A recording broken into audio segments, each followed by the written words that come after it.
Hello everyone and welcome back to my channel. This is the third part of the ReadyLift leveling kit install on my 2018 Toyota Tundra.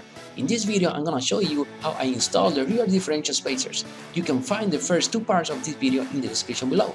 Those are related to the front side setup.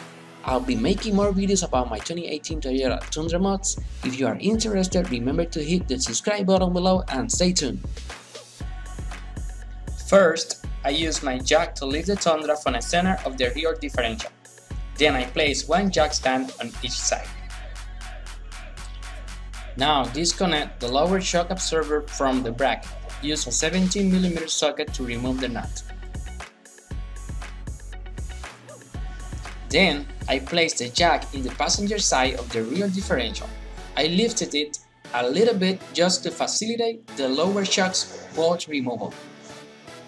Now, with the rear differential support, remove the U-bolt nuts and washers using a 19mm socket. Remove the U-bolt plate and both U-bolts.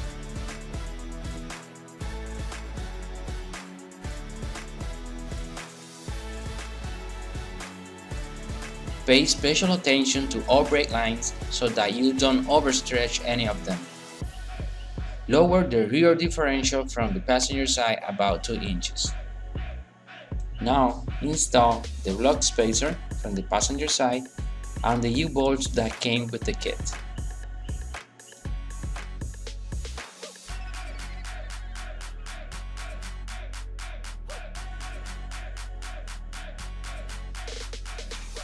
Verify that the U-bolts are in the right position. Install the U-bolts plate, including the 4 washers and nuts. Don't torque for now, we are gonna torque all nuts later. Leave the differential from the passenger side so you can have the shock absorber into position.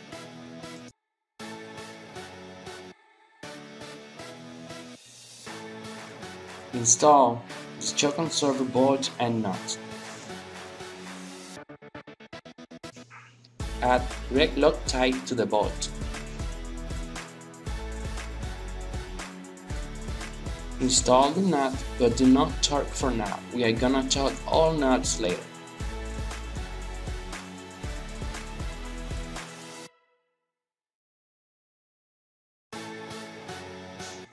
Before to start the driver's side setup, remove the ABS cable bracket. Use a 12mm socket.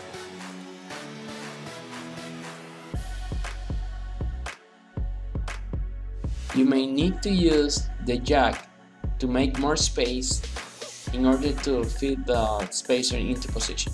Now repeat all necessary steps we did in the passenger side to complete the setup in the driver's side. After you finish the driver's side setup, remember to place the ABS cable bracket into position.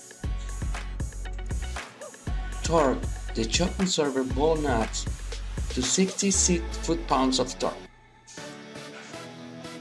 Now torque all U-bolts nuts to 100 foot-pounds.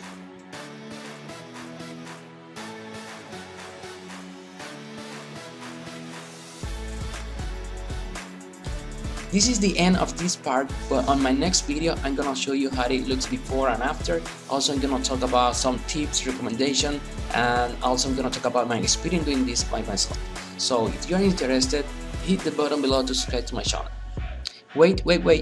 Remember that I'll be also doing a lot of other modifications. So if you are interested, remember to subscribe to my channel. Okay? See you, bye bye.